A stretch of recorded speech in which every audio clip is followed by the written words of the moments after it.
They were so interesting. One of the poems in the book is about the sloth bear. Now the sloth bear is a ungainly, awkward creature, and he eats ants. He sucks them up from the ant hills. Okay, I mean, that's not very beautiful. And not only that, he's very unbeautiful because he can pull his lower lip up over his nose. Oh my God. But I mean, the animals are so interesting. This book is not like, they're not like all poems that are sort of for my son, but there are several poems sticking to this notion of fatherhood, where I'm just trying to understand him at a given particular age. I think most of those were written around the time he was between like 3 and 5. Okay. He's 8 now. And I guess I wanted to leave him a record. Not necessarily, like, there's no advice. I wouldn't profess to have a lot of advice to give him, to give his future self, but there's a sense that he'll get a record, a little bit of how I was responding to him, So, we'll see, how that goes. I mean, he may not like him. That's very possible.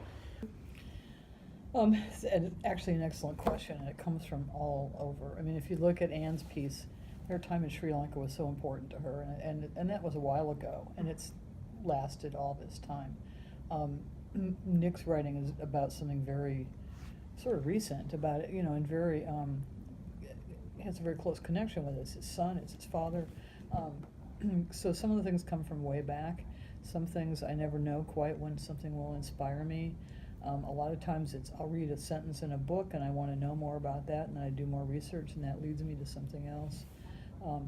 I've written a lot, I have a lot of female characters because when I started writing plays, I wanted to make sure that my friends who were actors had good, solid roles, so they were not just always playing, wife number 3 or the town prostitute, or that they actually had really solid roles. So I do get some inspiration from the people I work with, and from a lot from actors, and from other writers too, because I read all kinds of things. So.